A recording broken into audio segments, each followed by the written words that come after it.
listener production. Hi, Natarsha Belling with you and welcome to the afternoon edition of The Briefing. Coming up in our deep dive, why do so many businesses always want your private information and do we really have to hand it over? Whenever we purchase something and especially when we want a receipt, it now seems commonplace we also have to give our email address and phone number.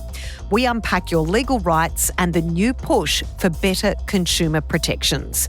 But first, let's check the afternoon headlines this Wednesday, the 30th of July.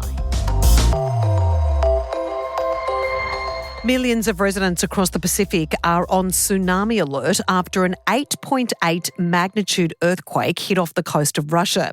It's the largest earthquake in the world in almost 15 years, with tsunami warnings issued for Russia, Japan, the US West Coast, Hawaii and several Pacific islands.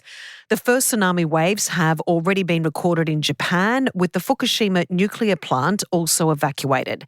Australia's Bureau of Meteorology says there is no tsunami threat to the Australian mainland, islands or territories.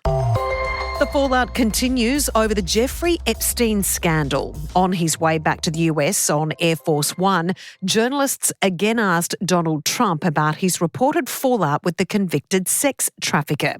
The US president claiming Jeffrey Epstein was stealing female staff from his Mar-a-Lago resort, including Australian Virginia Giuffre.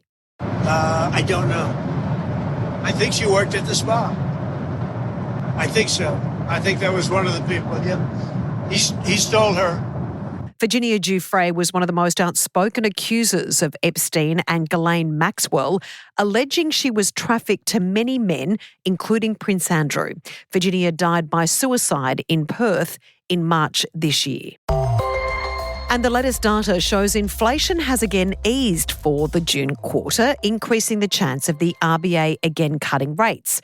The headline annual CPI fell to a 4-year low of 2.1%.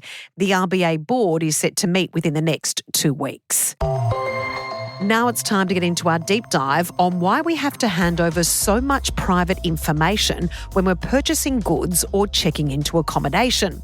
As cyber attacks become commonplace, we chat with consumer advocate Chandni Gupta on our legal rights and the new push for tougher regulations to protect consumers and their private information. Chandni, thank you so much for joining us. This is such an important story because we know data is king right now, especially with the increased number of hacks or suspicious activity with our information. Where do we stand when we go into a store and they immediately ask for our phone number or email address? Do we have to give that personal information over? Well, it depends.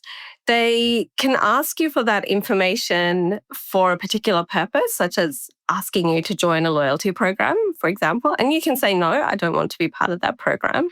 They may use deceptive, manipulative practices, though, to suggest, well, you could get $10 off today if you were to become a member.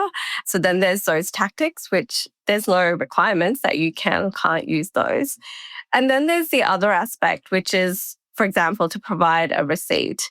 And there isn't a particular requirement. At the moment, you must provide a receipt to a customer if they've asked for it, if it's over $75.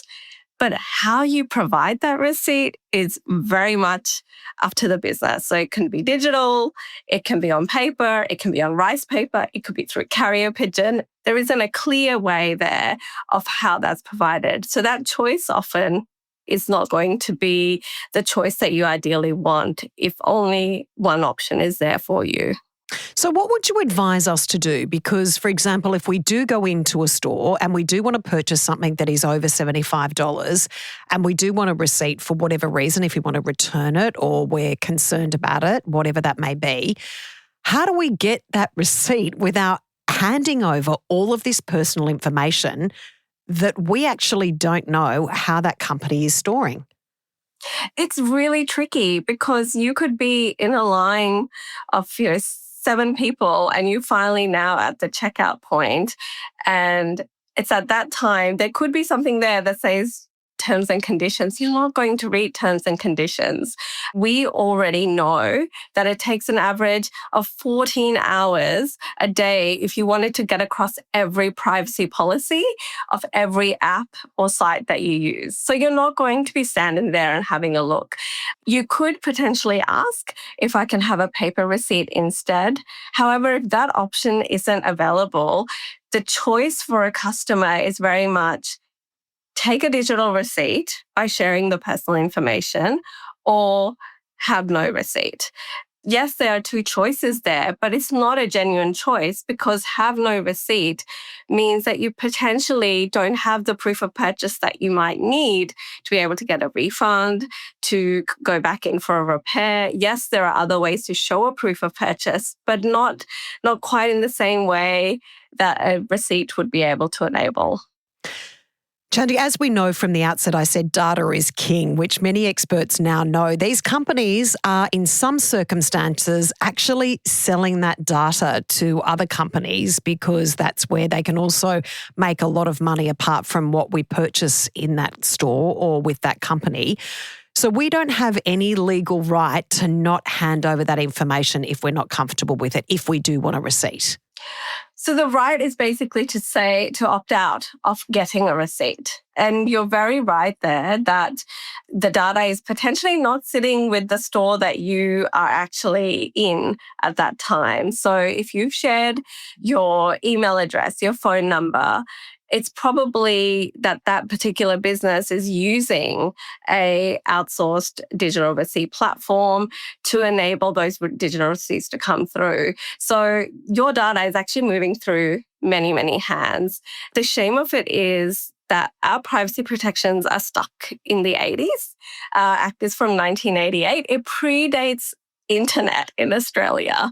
And very much the protections are built on notification and consent, and that is it. How that's provided is very much up to a business. And so if a business has buried into a terms and conditions when you click OK for the receipt to be received digitally, and in those terms and conditions, which can be up to 90,000, 300,000 words, and in there it has that your data may be shared with trusted partners or with other companies, there's very little that you can do about it. So it's a real information and power asymmetry that we have at the moment.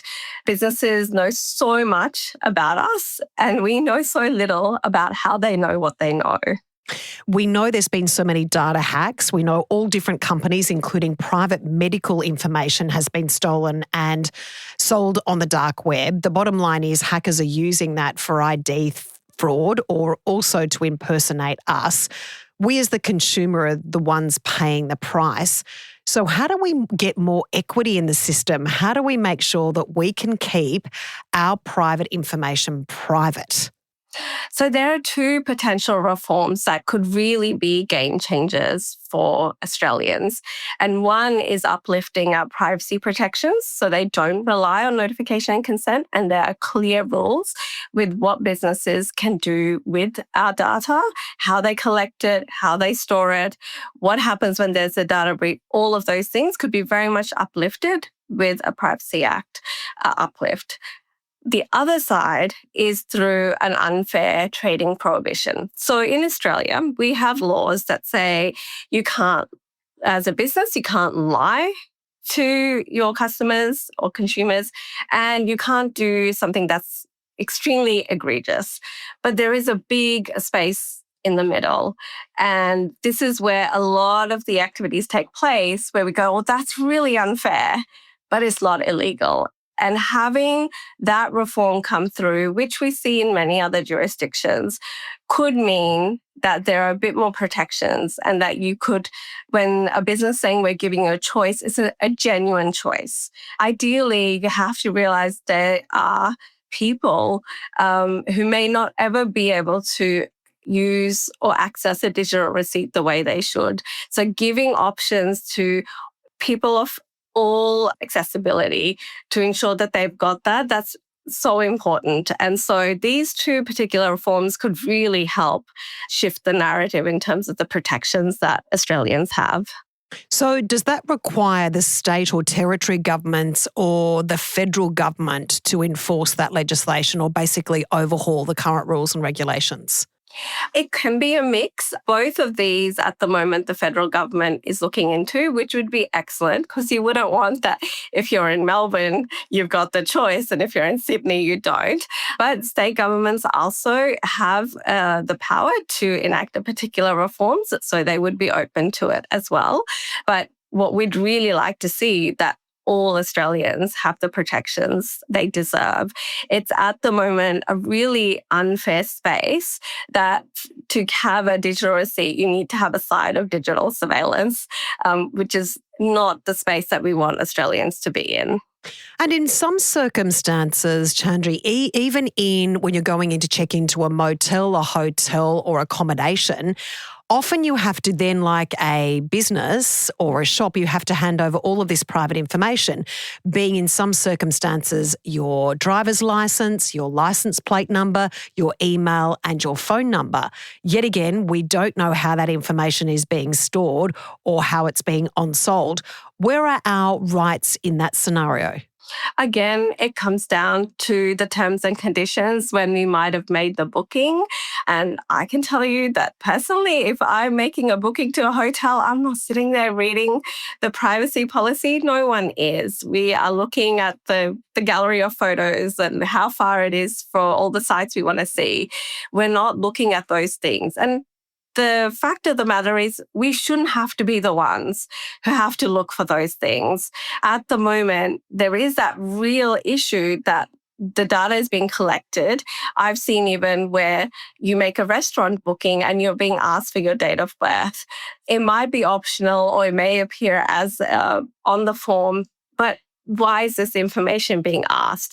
And it's collecting data for the sake of collecting data. And what we want to be able to see is reforms that really put it front and center for businesses that what are you collecting the information for?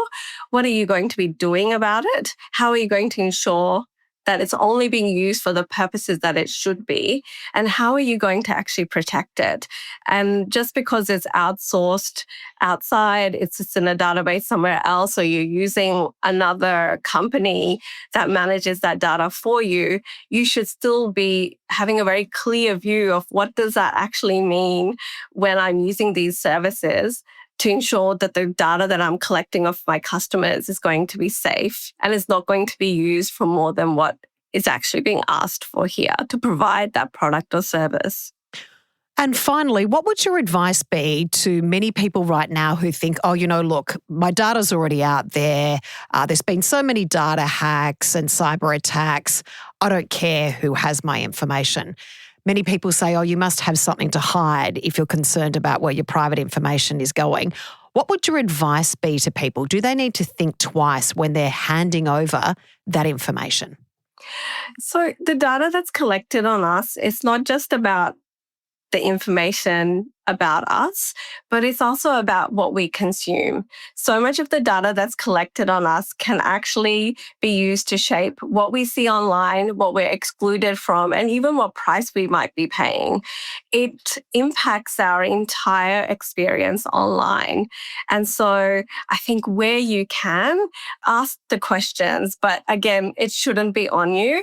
I'd say reach out to your local member of parliament, write to them going, I'd like a privacy act that's not stuck in the 80s. And I'd like an unfair trading prohibition, which means that Australians are protected from unfair business practices.